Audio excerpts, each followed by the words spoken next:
Quiero continuar hablando acerca de las pruebas que estamos pasando actualmente como iglesia. Y creo que toda iglesia pasa pruebas, Creo que es algo normal que una iglesia pase pruebas. El Señor Jesucristo dijo en Juan 16:33, en el mundo tendréis aflicción. Las pruebas son normales. Lo anormal es que no pasáramos por pruebas. Lo raro sería que no pasáramos dificultades. Pero el Señor advirtió que a la iglesia y al creyente habrá adversidad, aflicción.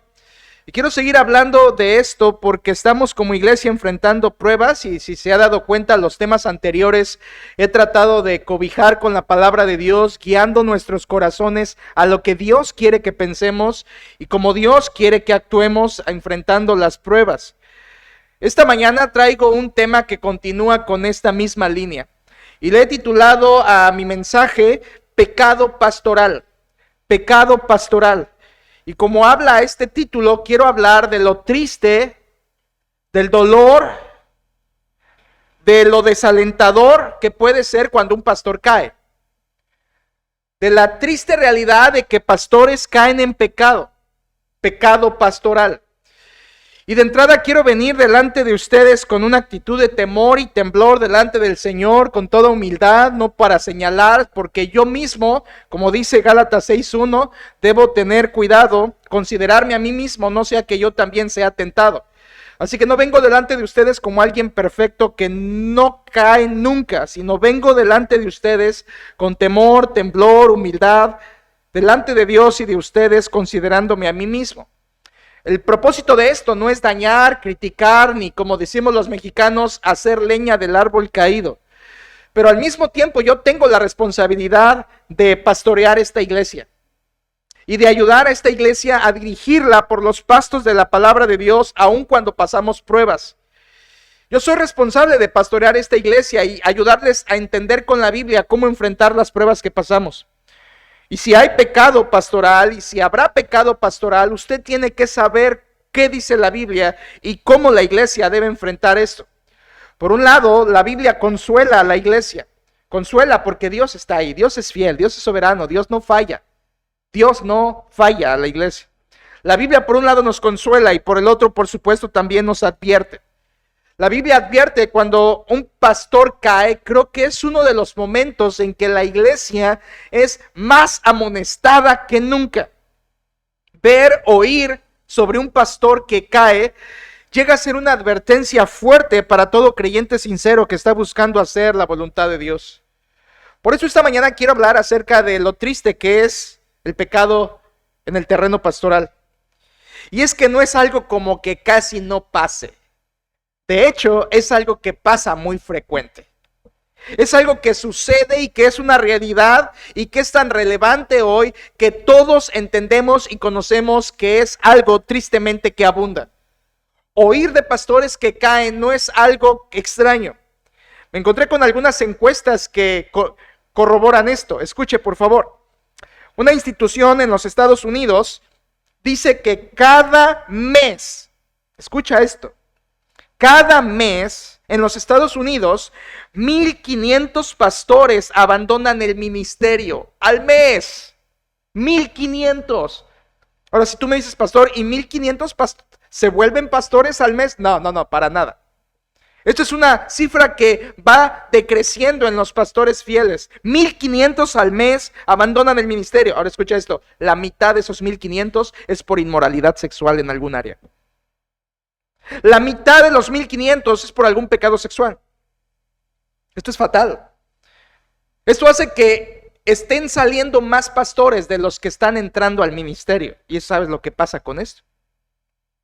Otra encuesta específicamente en el estado de California, en Estados Unidos, y por cierto, no te doy cifras de encuestas en México, porque a México no le importan este tipo de encuestas y no hay muchas encuestas respecto a pastores, pero en Estados Unidos sí. En el estado de California, el 78% de los pastores han sido obligados a renunciar a una iglesia por alguna falta moral. 78% han tenido que renunciar por algún pecado, alguna falta en su vida, especialmente alguna falta sexual. Es la gran mayoría. Es la gran mayoría. Una empresa de investigación llamada Barna, en Estados Unidos también, dice que el 38% de pastores, además de todo lo que te he dicho, 38% de los pastores piensan seriamente en dejar el ministerio. Por un lado, no solamente son los que están saliendo por pecado sexual, sino hay otros que están y no han caído en pecado, pero quieren dejarlo. Yo no sé si entiendes estas cifras. Estaba yo poniendo mi mente en estas cifras y lo que nos arrojan estas cifras es que la mayoría de los pastores caen. Esta es la realidad. La mayoría de los pastores caen en pecado. No debería ser algo extraño ni debería ser algo sorprendente, porque las estadísticas dicen desde hace años que la mayoría de los pastores no se mantienen, la mayoría cae. 1,500 al mes es una locura, iglesia. Tratando de interpretar estas encuestas, estos datos, estas cifras, podríamos más o menos entenderlo de la siguiente manera, a lo que yo llegué. Un 70% más o menos sale del ministerio por pecado sexual. Y 30% restante quiere salir del ministerio pastoral. 70 que sale por pecado, 30 que ya no quiere continuar. ¿Sabes cuánto dan esas dos cifras?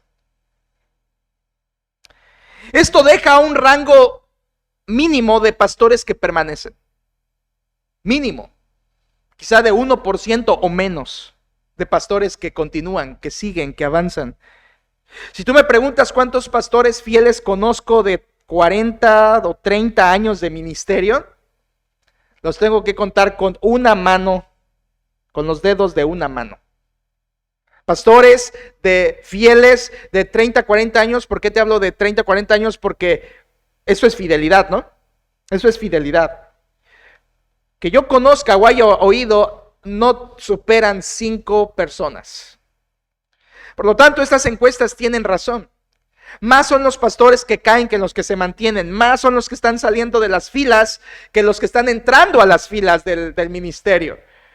Hermanos, esto es una pandemia que nadie se fija.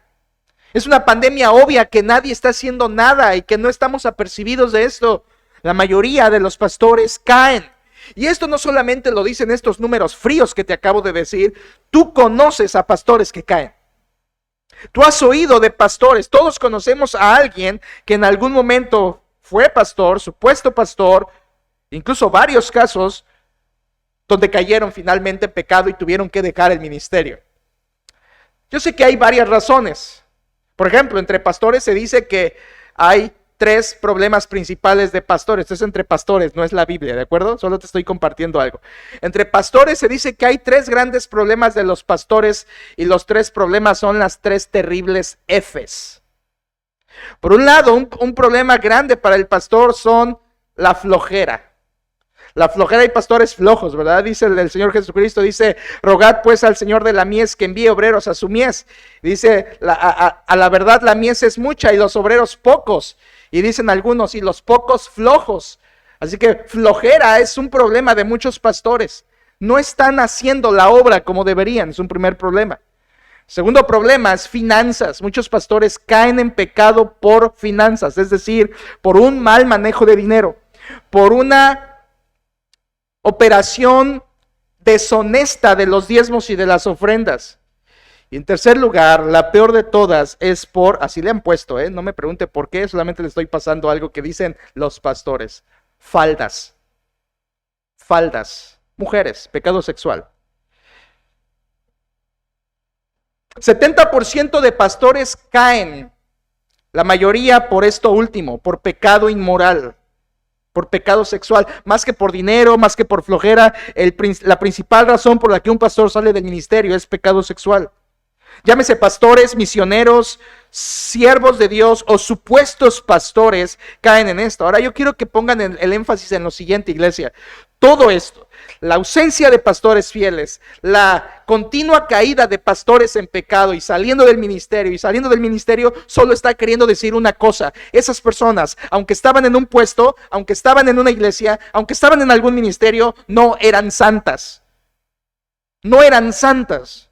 Y la palabra de Dios dice en Hebreos 12:14 que sin santidad nadie verá al Señor. La Biblia dice en 1 de Pedro 1:16, sed santos porque yo soy santo. Y si quieres algo más, en Tito 1:8 dice que los pastores, para ser pastores, deben cumplir con el requisito de ser santos. Santos. 78% no es santo y 30% no quiere serlo ya. El problema de la caída o del pecado pastoral es la falta de santidad en los siervos o en los supuestos siervos de Dios que están al frente. El problema no es que hay muchas tentaciones, las mujeres son imprudentes, el mundo es muy mundano. El problema no es eso. El diablo es muy fuerte, el problema no es eso. El problema es la ausencia de santidad en los hombres de Dios que deberían ser un ejemplo de vida para la iglesia. El problema está en la falta de santidad de estos supuestos siervos de Dios. Yo sé que la caída de un pastor es dolorosa, es triste, duele, es tanto dolorosa como desalentadora. Dolorosa porque quien conoce a ese pastor que cae, duele en su interior, tanto dentro de la iglesia, incluso fuera de la iglesia. La gente que se entera le duele, aunque no tenga nada que ver con la iglesia, les puede doler o causar un tipo de tristeza por eso, pero además es desalentador saber que un pastor cae en pecado. Desalienta porque de inmediato el pensamiento humano que viene a nuestra cabeza es, si siendo pastor cayó, ¿qué se espera de mí? O por otro lado, si él o ellos cayeron, entonces yo también puedo hacerlo. La caída de un pastor es tanto dolorosa como desalentadora. Y el diablo sabe esto. Escucha, iglesia, escucha, el diablo sabe esto. El diablo sabe que le conviene al diablo, eso es estrategia demoníaca, al diablo le conviene tumbar pastores. Incluso esto es algo que está en la Biblia, en forma gráfica. En Zacarías 13, el profeta dijo de parte de Dios, heriré al pastor y las ovejas serán dispersadas. Esto era una profecía de Jesucristo que se cumplió en el huerto de Getsemaní, pero es un principio que se cumple incluso en la iglesia. Hieres al pastor y las ovejas se dispersan. Claro que sí. Mira, escucha. Si una persona de la congregación cae en pecado, esa persona y esa familia se pueden apartar, la iglesia se puede doler, pueden llorar, pero siguen adelante. Pero cuando Satanás hace que un pastor caiga, la iglesia se duele de manera profunda porque era a sus ojos un siervo de Dios. Y duele más, daña más, arrastra más y desalienta más.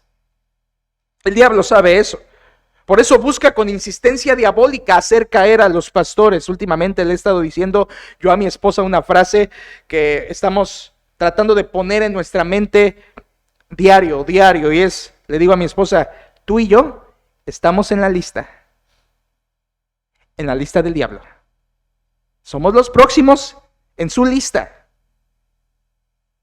Somos los próximos en su lista. El diablo quiere eso, lo busca con insistencia.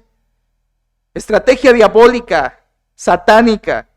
Porque sabe Satanás que cuando el pecado de un pastor ocurre, el daño es global, o sea, se daña la familia, se daña la iglesia y se daña el nombre de Cristo. El nombre de Cristo es ofendido, el nombre de Cristo es blasfemado, el evangelio de Cristo es vituperado. Se burla, mira al pastor, mira a la iglesia, mira de qué sirvió, mira, todos son igual. Eso se llama vituperio. Y es causar afrenta al nombre de Cristo. Y es dañar la iglesia por causa de ese pecado. Yo no sé si tú sepas, pero en la primera carta a los Corintios, el apóstol Pablo le dice a los hermanos de Corinto que cualquiera que destruyera el templo de Dios, Dios le destruirá a él. ¿Has leído ese pasaje? Y ahí templo de Dios no se refiere al cuerpo como adelante en el capítulo 6, sino que ahí en capítulo 3 de 1 a los Corintios se está refiriendo a la iglesia en conjunto. Cualquier persona que se atreve a dañar la iglesia, se las verá con el Señor. Dios lo destruirá a él o a ella. Satanás sabe eso. Por eso ataca pastores, derrota pastores, porque sabe que la iglesia es dañada y el nombre de Cristo es vituperado y blasfemado. Sin embargo, iglesia, no es tanto el dolor o el desaliento lo que debe quedar en nuestro corazón. Y escucha esto, por favor, aquí viene la conexión. No es tanto que triste, que difícil, no es tanto eso lo que debe quedar en nuestros corazones. No. Lo que debe quedar en nuestros corazones es las lecciones que esto nos enseña. La enseñanza que esta prueba nos deja. Eso es lo que debe estar en tu corazón. ¿Qué lecciones Dios me quiere enseñar a mí? ¿Qué lecciones Dios le quiere enseñar a mi iglesia? ¿Por qué el Señor permitió esto? ¿Qué me quiere enseñar? ¿Qué puedo aprender? ¿Qué puedo aprender respecto a la importancia de la santidad que me ayude a mí a evitar estos pecados? Y es precisamente lo que le quiero compartir ahora. Quiero darle lecciones que nos enseñan cuando ocurre el pecado pastoral. Lecciones que aprendemos del pecado pastoral. Es lo que quiero estudiar con ustedes. Veré algunas esta mañana y veré otras en la noche. Quiero que usted y yo aprendamos lo que Dios quiere enseñarnos por medio de estas pruebas. Y todas las lecciones que le voy a dar serán en torno a la santidad. Porque lo que está pasando con 70% de pastores es falta de santidad. Y lo que está pasando con 30% extra de pastores es falta de santidad.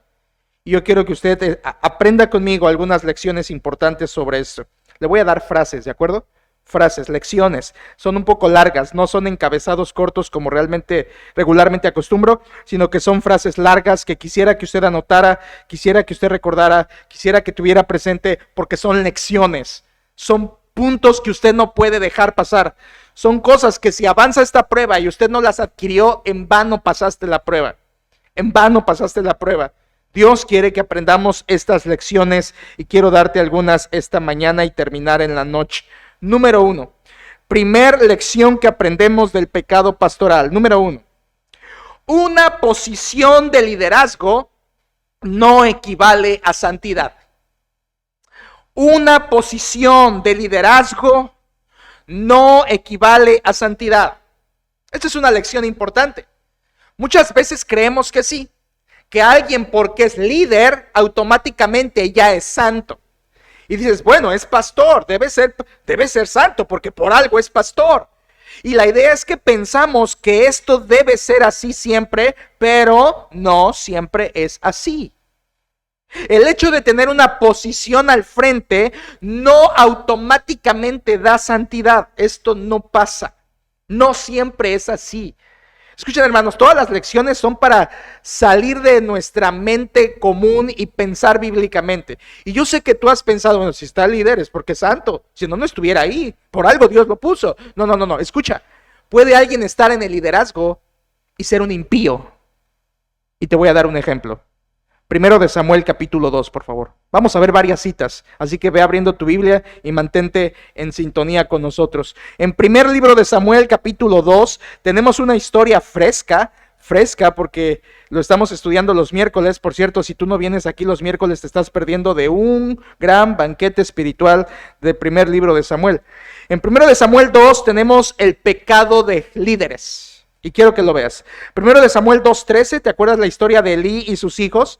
En primero de Samuel 2:13 dice la Biblia, y era costumbre de los sacerdotes con el pueblo que cuando alguno ofrecía sacrificio, venía el criado del sacerdote mientras se cocía la carne, trayendo en su mano un garfio de 3 dientes, y lo metía en el perol, en la olla, en el caldero o en la marmita, y todo lo que sacaba el garfio, el sacerdote lo tomaba para sí. Esto era hurtar. De esta manera hacían con todo israelita que venía a Silo. Si vuelves al versículo 12, dice que quienes hacían esto eran los hijos de Elí, que eran hombres impíos, no tenían conocimiento de Jehová. Sus nombres eran Ofni y Finés. Escucha, estos hombres, Ofni y Finés, estaban en el puesto de liderazgo. Eran sacerdotes del Dios Altísimo, eran siervos de Dios. Estaban en la posición, estaban en el liderazgo, no de una iglesia, estaban en el liderazgo de una nación por completo, pero sus vidas no eran santas. Los versículos que acabamos de leer dice que ellos estaban en pecado.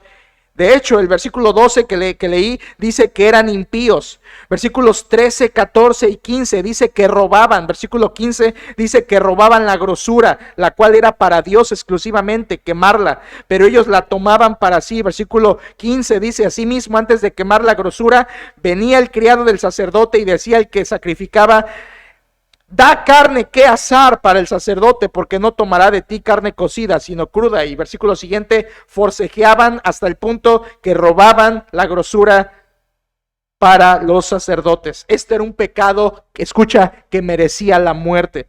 Según Deuteronomio 21 y Levítico 7, quien esto hacía debía morir. Ahora escucha una vez más, esto no eran personas de Israel, comunes y corrientes.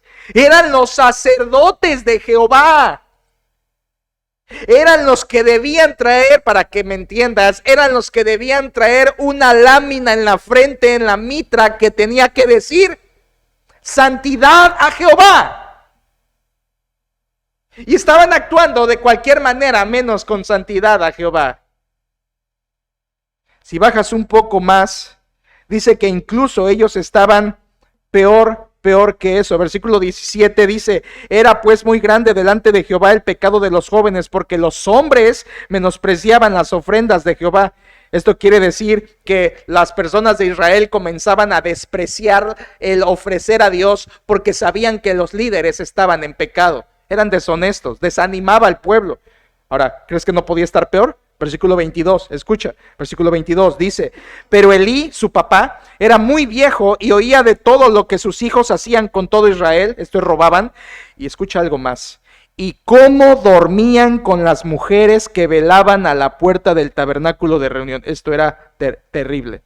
No solamente robaban de las ofrendas estos hombrecillos impíos. La traducción del versículo 12, impíos, realmente significa hijos de Belial. Lo que hacían estos hijos de Belial no solamente eran hurtar de las ofrendas, sino, versículo que le acabamos de leer, estaban fornicando con las mujeres que asistían al templo para servir en el templo, y ellas las tomaban para tener relaciones fornicarias. Eran verdaderamente unos hijos del diablo. Ahora, ¿quiénes eran? Sacerdotes, hijos de Elí, el sumo sacerdote. Incluso, hermanos, creemos que esto no solamente incluía a los hijos, también incluyó a su papá. Versículo 27 dice: y vino un varón de Dios a Elí. Este varón de Dios es un profeta desconocido para nosotros. Vino a Elí, versículo 27, y le dijo: así ha dicho Jehová, ¿no me manifesté yo claramente a la casa de tu padre cuando estaba en Egipto, en casa de Faraón? Y yo le escogí por mi sacerdote entre todas las tribus de Israel, para que ofreciese sobre mi altar y quemase incienso y llevase ephod delante de mí, y di a la casa de tu padre todas las ofrendas de los hijos de Israel. ¿Por qué habéis hollado, del hebreo pisoteado, pateado, mis sacrificios y mis ofrendas? Ahora escuchen, hermanos, versículos primeros dice: yo te escogí a ti, a tu familia, Elí. Yo me manifesté a ti, yo te escogí para que fueras sacerdote, pero tú has pisoteado, hollado, pateado mis sacrificios. Escucha, hermano, el texto ahí está en plural.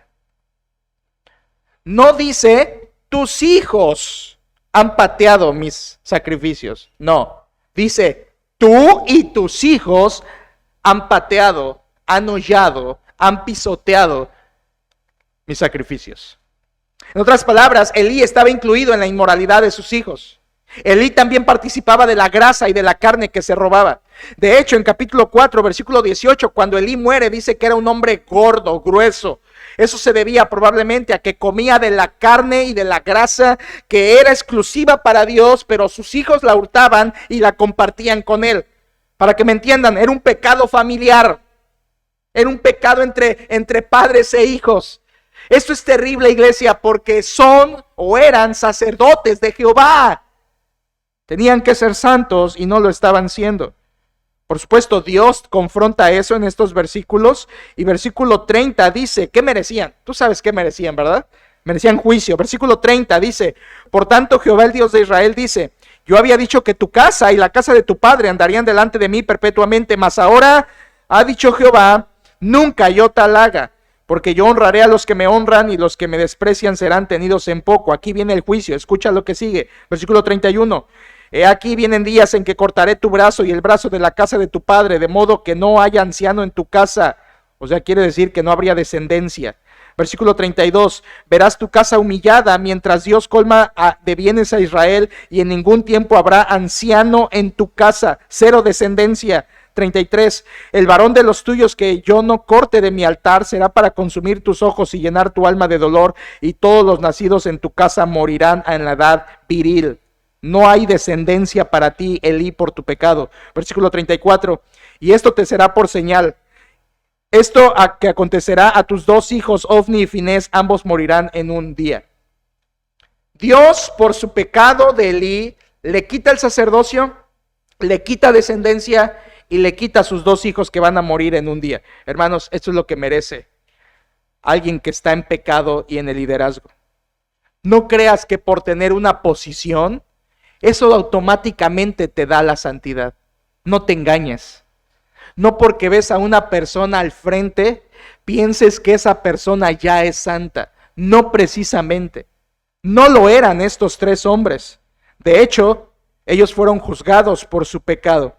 Sin embargo, brinca el versículo 35, hay algo que te quiero decir. Versículo 35 dice, y yo me suscitaré un sacerdote fiel, que haga conforme a mi corazón y a mi alma, y yo le edificaré casa firme y andará delante de mi ungido todos los días. Dios le está diciendo a Elí, Elí, tú te quitas y viene otro. Tú no sirves y viene otro. Tú eres juzgado y vendrá otro. Hermanos, escucha esto, escucha esto, escucha esto. Ningún hombre ni mujer es indispensable en la obra de Dios. Dios puede quitar a uno y traer a otro y a alguien mejor. Nadie en la obra de Dios es necesario. Todos somos pasajeros. Todos somos temporales. Lo que te está diciendo Dios a Elí es, Elí, tú te me vas, te morirás con tus hijos en un mismo día y vendrá otro sacerdote mejor que tú. Ahora, no solamente nadie es indispensable en la obra de Dios, sino que aparte de eso, Dios con todo y lo que pase, siempre cumplirá sus planes. Yo me suscitaré otro sacerdote. En otras palabras, la obra de Dios sigue adelante. La obra de Dios sigue adelante. Por lo que sabemos en el estudio, y si tú no estás viniendo los miércoles, confiesa tu pecado, ven los miércoles, estamos estudiando esto de manera profunda. Cuando dice ahí, yo me suscitaré sacerdote fiel, se está refiriendo a Sadoc. Sadoc es otra línea alterna a Elí, que la de Elí fue cortada, como dice el juicio, pero Sadoc fue otra línea de la familia de Aarón que siguió y fue el sacerdote durante la etapa de oro del rey David, y será sacerdote, según Ezequiel, durante el periodo del milenio, el reino milenial aquí en la tierra, cuando Cristo gobierne. Por lo tanto, Sadoc es el sacerdote escogido por Dios que sustituye a Elí. Elí, no sirves, hay otro, y yo lo pongo. ¿Por qué? Porque la obra de Dios continúa. Pastores podrán caer, iglesia, pero la obra de Dios sigue. La obra de Dios no depende de hombres. No depende de hombres. Depende de su poder. Depende solo de Él. Así que aunque se vaya Elí, aunque se vaya Ofni, aunque se vaya Finés, la obra de Dios se cumple y llegará a ser lo que Dios ha dicho porque Él es Dios. No te vayas con la finta de que una posición de liderazgo ya es igual a santidad. Ahora, déjalo, aplico a ti. Quizá tú tienes alguna posición de liderazgo, quizá no en la iglesia, pero en tu familia, o quizás sí en la iglesia. Por favor, entiende, la santidad no es automática. No porque seas papá o mamá, ya Dios te escogió como papá y mamá, entonces ya eres santo, ya tienes una investidura de santidad. No, no es automático. No te engañes. Aunque tú sirvas en un ministerio y te llegaran a encargar un ministerio, no porque te hayan escogido para eso, significa que es porque vives en santidad. No te engañes. Ay, me escogieron para esto. Es porque vieron mi vida de seguro. No. Una posición de liderazgo no es idéntico a santidad. Aquí tenemos un ejemplo de alguien que tenía la posición, pero no tenía la santidad. Cuidado. Una posición de liderazgo no equivale a santidad. Segunda lección. Segunda lección. Los resultados externos no equivalen a santidad. Los resultados externos no equivalen a santidad. Muchas personas creen que porque tal pastor predicaba y predicaba bien y aconsejaba bien y aconsejaba bien y era de bendición y me discipuló y todo lo que tú quieras, había resultados en su vida. Dios tuvo que estar ahí. ¿Cómo es posible que haya caído en pecado pastoral si tuvo resultados externos que mostraban que aparentemente era un hombre santo? No. Los resultados externos no equivalen precisamente a santidad, hermanos. Y este punto yo quiero aclararlo bien en nuestra iglesia, porque en nuestra mente hay una confusión. ¿Cómo es posible que hacía esto un pastor, pero realmente era esto? ¿Cómo es posible que hubo fruto de Dios si había pecado en la vida? ¿Cómo es posible? ¿Cómo es que estas dos cosas puedan funcionar al mismo tiempo? No me lo explico. Bueno, la Biblia nos lo explica. Quiero que vayas a un ejemplo en Números 20, ¿de acuerdo? Números 20. Y veamos allí cómo los resultados externos, uno de muchos ejemplos en la Biblia, de cómo los resultados externos no equivalen a santidad. En Números 20, tenemos un ejemplo. Números 20, esto están en el año 40 de el caminar por el desierto. Israel está a punto de entrar a la tierra prometida. Números 20, y tenemos una ocasión donde Moisés desobedece. Números 20, versículo 7 dice: y habló Jehová a Moisés diciendo, versículo 8, toma la vara y reúne la congregación, tú y Aarón, tu hermano, y hablad a la peña a vista de ellos, y ella dará agua. A ver, ¿qué tenía que hacer Moisés? Hablar a la peña y ella daría agua. Versículo 8, donde estamos: le sacarás agua de la peña y darás de beber a la congregación y a sus bestias. Versículo 9, entonces Moisés tomó la vara de delante de Jehová como él le mandó. Hasta ahí vamos bien. Versículo 10, y reunieron Moisés y Aarón a la congregación delante de la peña y les dijo, escucha, esto ya no está bien: oíd ahora, rebeldes, ¿os hemos de hacer salir aguas de esta peña? A ver, ¿Dios le mandó a decir eso? No, esto ya es desobediencia. Moisés ya está desobedeciendo. Y aquí están los dos. Moisés y Aarón están desobedeciendo. Dios no les mandó a regañar al pueblo. Dios no les mandó a llamarles rebeldes al pueblo. E incluso Dios no les mandó a adjudicarse el poder de sacar agua. Porque dice, ¿os hemos de sacar agua? Aarón y Moisés ya no están actuando en obediencia. Versículo 11. Entonces alzó Moisés su mano y golpeó la peña. ¿Qué debían hacer? Hablar. Y lo que él hizo fue golpear la peña con su vara. Y escuchen esto, 2 veces. No fue algo que se le accidentó la vara y golpeó la peña. Escucha, este es obvio. Fue un acto de ira. Golpear 2 veces con coraje la piedra. Y esto fue desobediencia, más desobediencia, más desobediencia, más desobediencia. Golpea la peña 2 veces, versículo 11 a la mitad, y salieron muchas aguas y bebió la congregación y sus bestias. ¿Entiendes esto? Moisés desobedeció, pero hubo aguas. Y podríamos decir, Señor, ¿por qué le diste agua si está en desobediencia? Señor, ¿por qué le saciaste la sed si este hombre con Aarón están regañando, pecando, desobedeciendo, golpeando y airándose? ¿Por qué les das agua si están en desobediencia? Bueno, porque los resultados externos no equivalen a santidad. El que Dios haga algo no significa que el instrumento que estuvo de por medio era santo. Prepárate para esto que vas a escuchar. El poder no está en la persona. El poder está en la palabra de Dios. Moisés actuó e hizo con su palabra, con sus actos, algo que Dios no le había mandado, pero el poder de Dios actuó para sacar agua de la peña. No fue la persona, fue el poder de Dios. No fue la palabra de Moisés, fue la palabra de Dios. Y esto tú lo tienes que entender muy bien. ¿Cómo es posible que un pastor se hacía, deshacía, hacía y deshacía, hacía y deshacía, y cae en pecado pastoral? Porque el poder nunca estuvo en él, estuvo en la palabra de Dios, siempre. Estuve hablando con un pastor hace una semana y es un pastor que es de mucha experiencia y me dice, le hice esta pregunta, igual platicábamos sobre este punto y él me dijo, ¿sabes que la persona que me ganó a mí para Cristo hoy está en el mundo? Y dije, es cierto, yo ya había oído eso, hay muchos casos así. Personas que te llevaron a los pies de Cristo y hoy por hoy son evidentemente unos incrédulos perdidos en el mundo. Pero te hablaron de Cristo a ti y tú estás hoy en el camino del Señor por la gracia del Señor. ¿Qué?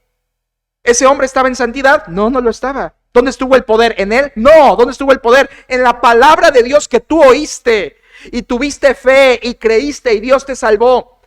Porque su palabra es la poderosa y el instrumento de por medio, olvídalo, el instrumento de por medio no es nada. Es la palabra de Dios la que tiene poder en nosotros. Romanos capítulo 1 dice que el evangelio es poder de Dios para salvación. Hechos 20:32, Pablo dice que ahora, hermanos, os encomiendo a Dios y a la palabra de su gracia, que tiene poder para sobreedificaros y daros herencia con todos los santificados. Es la palabra de Dios la que tiene poder, no el instrumento que Dios usa para eso. En Santiago 1:18 dice, Él, Dios, de su voluntad nos hizo nacer por la palabra de verdad. Si tú fuiste salvo, no es porque el que te habló era muy santo. Si tú fuiste salvo, es porque la palabra te hizo nacer de nuevo. Es la palabra poderosa de Dios. No te confundas, hermano. No te empieces a desanimar. No, pues el que me habló para Cristo está en el mundo. No, ese que era mi pastor. Mira, no, mira aquella hermana que era la que me discipuló. No, está peor que yo ahorita. No, entonces, esto no vale la pena. No pienses en eso. Estás poniendo los ojos en hombres. Y el que tiene el poder es Dios. Es su palabra. Su palabra nos hace nacer, ser salvos. Y su palabra nos hace crecer. Primera de Pedro 2:2 decía, como niño recién nacido de la leche espiritual no adulterada para que por ella crezcáis. Pablo en primera los Corintios 3:6, yo planté, Apolo regó, pero el crecimiento lo ha dado Dios. Nadie crece por el hombre. Jamás digas, el pastor Arturo nos ha hecho crecer espiritualmente. Eso sería una mentira que ni yo te creo. Es la palabra poderosa de Dios que tú recibes en tu corazón. Crees y abrazas y obedeces la que te hace crecer. Es lo que te hizo ser salvo. Que tu corazón recibió la semilla del evangelio y la abrazó. Y es la palabra poderosa de Dios la que te hace crecer espiritualmente, no el hombre. Nunca es el hombre.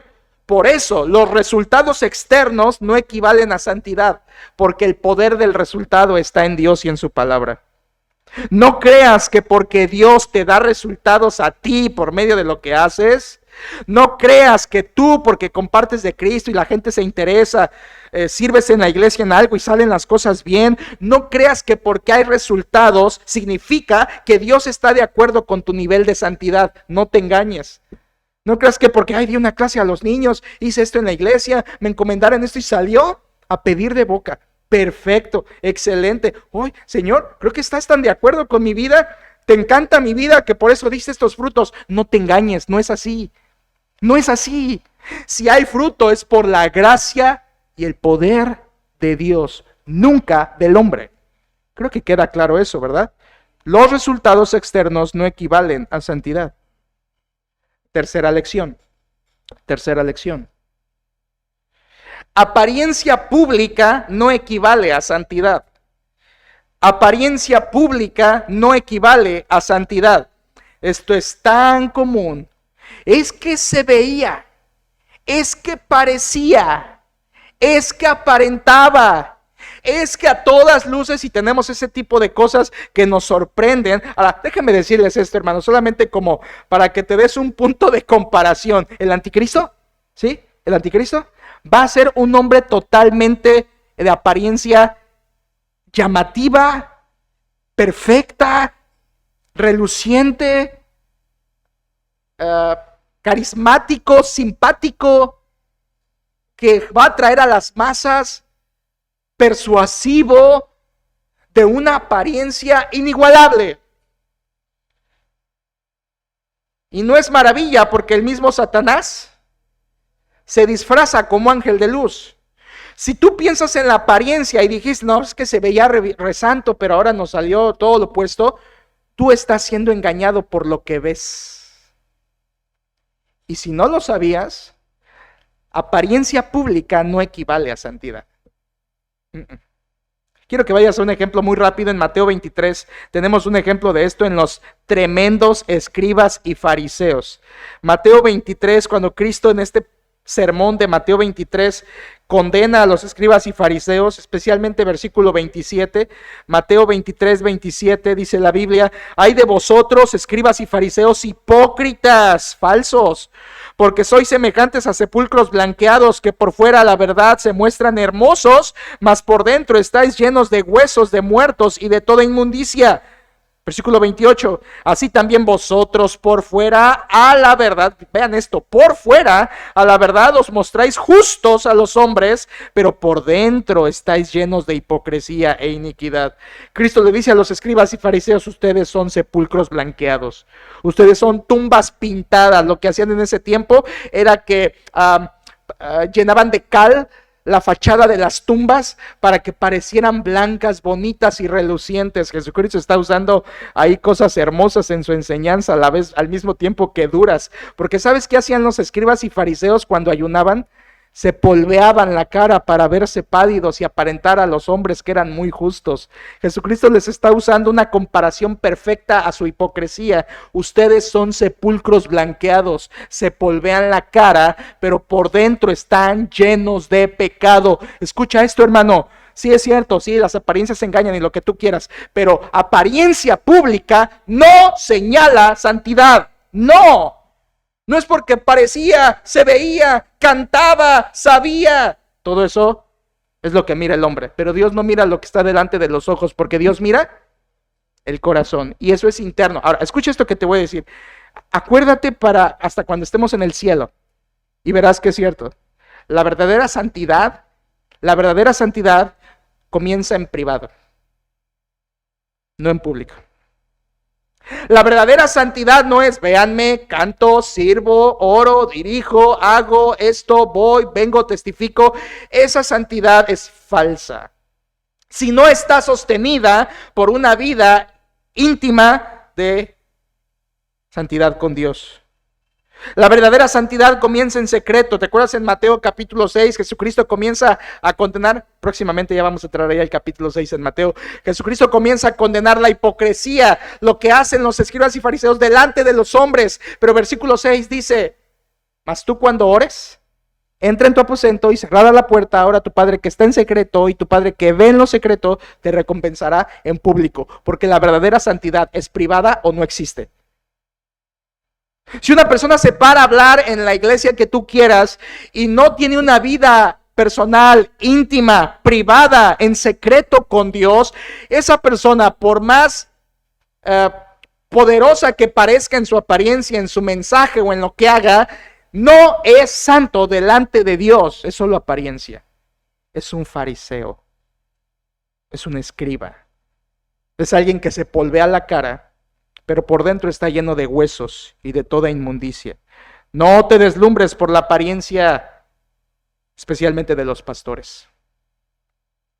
Ustedes ven pastores por internet y dicen: wow, mira cómo habla. Mira, yo no sé qué hago aquí en esta iglesia, debería irme con aquella. Mira cómo habla, cómo entretiene, cómo hace reír. No te deslumbres por el traje, tampoco te deslumbres por el traje. No te deslumbres por las apariencias de piedad, porque Pablo dice en 2 Timoteo 3:5 que una de las características de los falsos maestros es que tendrían apariencia de piedad, pero negarían la eficacia de ella. Escucha, ¿qué tienes que hacer con alguien así? Dice Pablo: a estos evita. ¿Qué hay que hacer con un pastor que cae, era falso, es hipócrita, se polveaba la cara? Hablando en cuanto a Mateo 23, y su iniquidad se enmascaraba con una apariencia de santidad. ¿Qué hay que hacer? Pablo dice: apártate. A estos evita. Apariencia pública no equivale a santidad. Cuarta lección en este tema. Número 4. Experiencia no equivale a santidad. Experiencia no equivale a santidad. El hecho de que una persona tenga años en el camino, entre comillas, del Señor y tenga años de experiencia como pastor, eso no equivale a santidad. Y quisiera hablar en este momento a todos, pero especialmente a aquellos que pudieran oír este mensaje aquí o en algún día en el futuro en la grabación, que crean que un pastor entre más experimentado es mejor. Escucha esto. En el ministerio, la experiencia no es indispensable. Puede ayudar, pero no es indispensable. En el ministerio, la Biblia es indispensable. No importa si tienes 20 años o 60, tu herramienta sigue siendo la misma, la palabra de Dios. No, pero tengo un pastor joven que pida consejo porque es muy joven, sí, que pida consejo en la palabra de Dios. Esta es la que sabe pastorear. No, pero la gente de experiencia puede aportar. Pero la base está en la palabra de Dios, iglesia. Experiencia no equivale a santidad. Y aquí te va, con esto destruyo tu argumento, si es que era tuyo. ¿Qué acaso los sesentones no caen en pecado? El año pasado un hombre de 60 y tantos años de edad y más de 30 en el ministerio cayó en adulterio.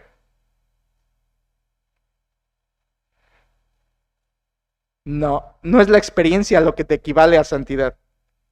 Y quiero mostrárselos con un ejemplo que jamás lo han notado. Números 12, por favor. Números 12. Ve qué interesante es la Biblia que nos da este tipo de lecciones. Experiencia no equivale a santidad. Números 12.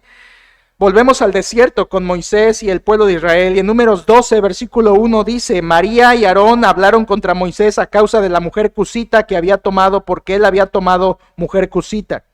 Y dijeron: ¿solamente por Moisés ha hablado Jehová? Están murmurando, ¿te acuerdas? ¿No ha hablado también por nosotros? Y lo oyó Jehová. Aarón y María están quejándose y murmurando contra Moisés. Versículo 3.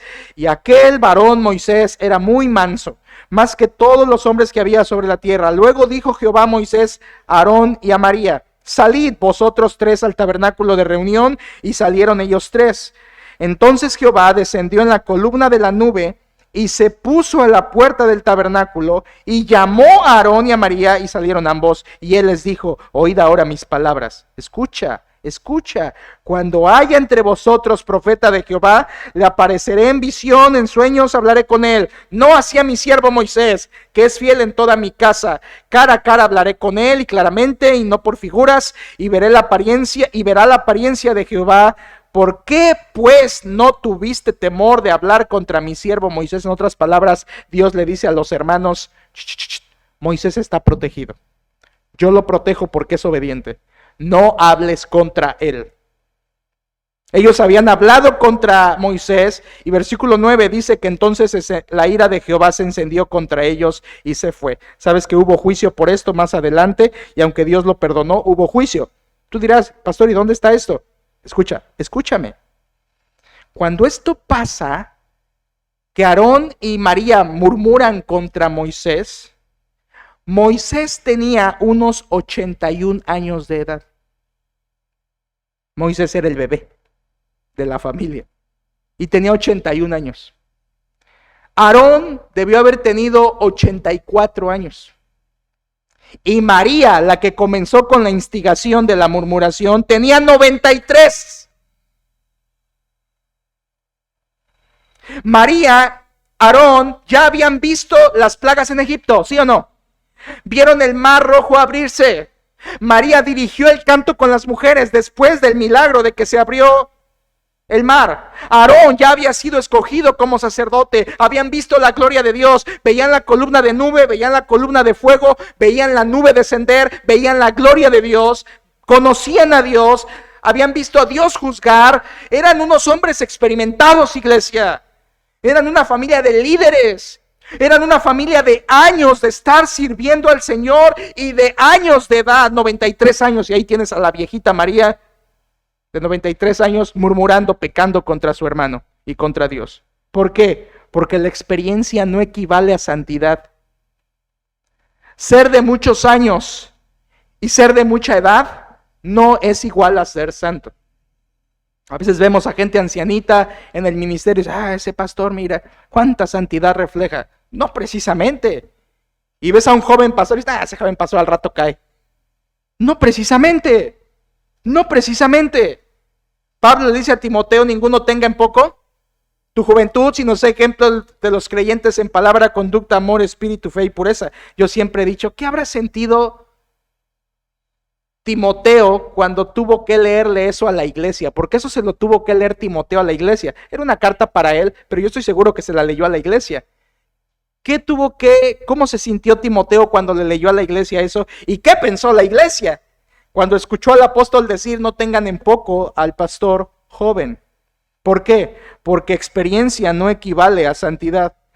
Moisés y sus hermanos eran una familia de líderes experimentados, usados por Dios, pero fallaron. Hermanos, el pecado no respeta posición, experiencia ni años. No respeta edad, preparación ni dones. No respeta capacidad. No respeta nada el pecado. Nada. Por eso que experiencia no equivale a santidad. El único creyente perfecto que tú puedes conocer es el que está en el cielo. Es el único creyente perfecto. De ahí en fuera, los que estamos en la tierra, debemos hacer lo que dice Filipenses 2:12. Ocupaos en vuestra salvación con temor y temblor. Ese versículo no significa ganar la salvación, no, sino en vivir de manera santa cuando eres salvo. Ocupaos en vuestra salvación con temor y temblor. No te confíes porque eres un creyente experimentado de muchos años, un viejo lobo de mar, porque aunque seas un viejo lobo de mar, puedes caer en pecado sexual. La santidad no es automática. Y quinta lección por último esta mañana. Quinta lección. Popularidad no equivale a santidad. Popularidad no equivale a santidad. El hecho de que un pastor sea famoso no significa precisamente que es santo. Miren, hermanos, me da tristeza decirlo porque yo he predicado de esto y sé lo que dice la Escritura y usted también. Pero cuando una persona está en internet escuchando a pastores famosos, debe tener mucho cuidado. Mucho cuidado. Yo le he predicado por qué no debemos oír predicadores por internet que no conocemos. Y está en línea este mensaje por si ya se te olvidó o quieres repasarlo. Ahí está bíblicamente por qué no debemos hacerlo. Y quien lo hace es precisamente porque ve que es un pastor famoso y cree que por ser famoso es santo. Es que este pastor, ¿quién no conoce a Paul Washer? Predicador, ¿quién no conoce a otros que usted escucha?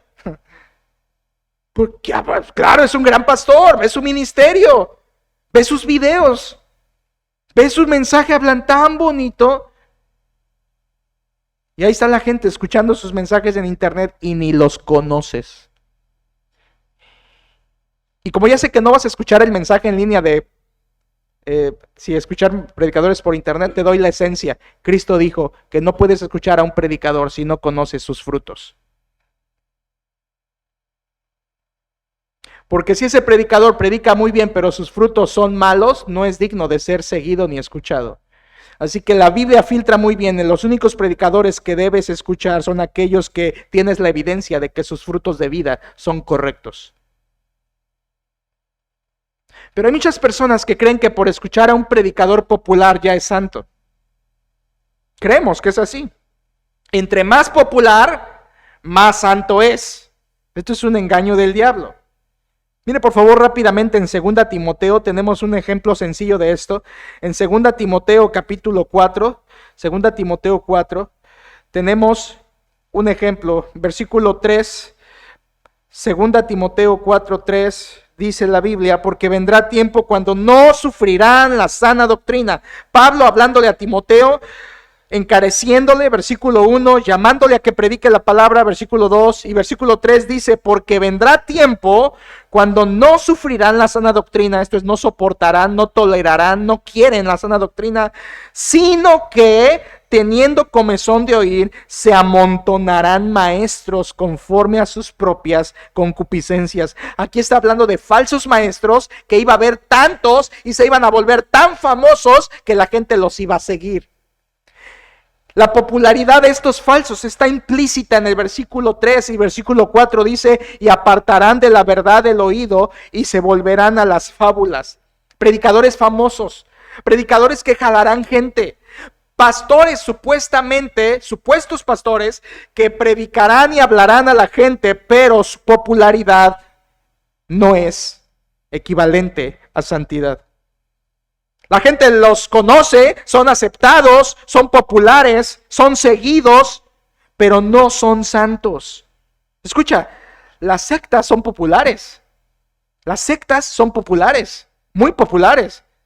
Hay estados que están repletos de sectas en nuestro país, en Estados Unidos. Hay estados como Utah, donde hay colonias enteras de gente que pertenece a una secta, obviamente enseñanza falsa, y son populares. Pero popularidad no equivale a santidad. Incluso tú puedes ver una iglesia muy grande, popular, famosa, pero eso no significa que es una iglesia santa. No, no y no. Escucha, los verdaderos siervos no buscan popularidad. Ay, que me vean, que vean qué hago, que vean, mire pastor, estoy aquí haciendo lo que me mandó, míreme, mire, hermana, estoy haciendo lo que me encargó y cuánto trabajo me está costando. No. Los verdaderos cristianos que sirven a Dios no están buscando popularidad, recompensa ni renombre. Los verdaderos siervos de Dios buscan santidad. Ser santos. Eso es lo que busca un verdadero siervo del Señor. No popularidad, ni reconocimiento, ni exaltación. Buscan santidad. Buscan santidad. No buscan fama. Buscan santidad. ¿Tú qué buscas cuando sirves a Dios? ¿Buscas que te reconozcan, que te aplaudan? Algunos dicen, no, pues con que me digan gracias. Hermanos, muchas veces en servir al Señor ni gracias vamos a recibir, y ¿saben qué? No lo estamos esperando. Gracias sean dadas a Dios nada más. Y como dijo el pastor Enoch de Playa del Carmen aquí a la iglesia una vez, nunca se me olvidará, no a esta iglesia, a su iglesia. Y hermanos, que sirves a Dios, si algún día quieres escuchar la palabra gracias, ve y búscala en el diccionario, ahí la vas a encontrar. Pero no esperes que cuando sirvas a Dios, ni gracias se te dé. No tenemos que esperar, porque siervos inútiles somos por lo que teníamos que hacer. Eso hicimos. No sirvas para buscar la popularidad, reconocimiento o agradecimiento. Hice esto al pastor y ni me agradeció. Perdóname, a lo mejor se me olvidó, lo trataré de hacer, pero no lo esperes. Busca la santidad, busca hacerlo para el Señor en santidad, no para ser visto de los hombres. Popularidad no equivale a santidad. Ahora, dejaré el resto de las lecciones para esta noche. Y quiero decirle esto, hermanos. Si tú te interesa tu iglesia, te interesa tu alma, te interesa enfrentar las pruebas bien que estamos pasando, ven esta noche, porque tengo muchas cosas más que decirte de la palabra de Dios y tengo otras 5 lecciones que quiero compartirte en la noche. Pero escucha, si no vienes en la noche, te perderás de la mitad de esto. Pero quiero darte una cosa más. Dame 3 minutos. Alguien se me acercó la semana pasada y me dijo, y le agradezco a Dios, pastor, ayúdenos a saber cómo sanar y enfrentar la caída de un pastor. Ayúdenos a sanar esto. Y estuve pensando y reflexionando en la palabra de Dios. Y aparte de estas lecciones que le estoy dando sobre la santidad y el pecado pastoral, paralelo a esto quiero darle 4 pasos para sanar la caída de un pastor. Tú que estás aquí te sientes traicionado, te sientes con una confianza destrozada, te sientes triste, te sientes indignado, te sientes como te sientas de todo esto que hemos pasado. Quiero decirte cómo sanarlo y enfrentarlo de una forma correcta. Número 1, perdón. Tienes que perdonar a un pastor que cae, o supuesto pastor, porque hoy en la noche hablaré de eso, la diferencia entre un pastor y un supuesto pastor. En la noche lo hablaré. Pero número 1, perdona. No guardes rencor por esa persona. No guardes amargura por esa persona. Un supuesto pastor o pastor que cae ofende la conciencia de nosotros. Nos ofende. Y son una falta que nos hace sentir traicionados, abusados y ofendidos. Pero como cristianos, la respuesta única correcta ante eso es perdonar. Te perdono por haber violado mi confianza. Te perdono por haber traicionado mi corazón. Te perdono.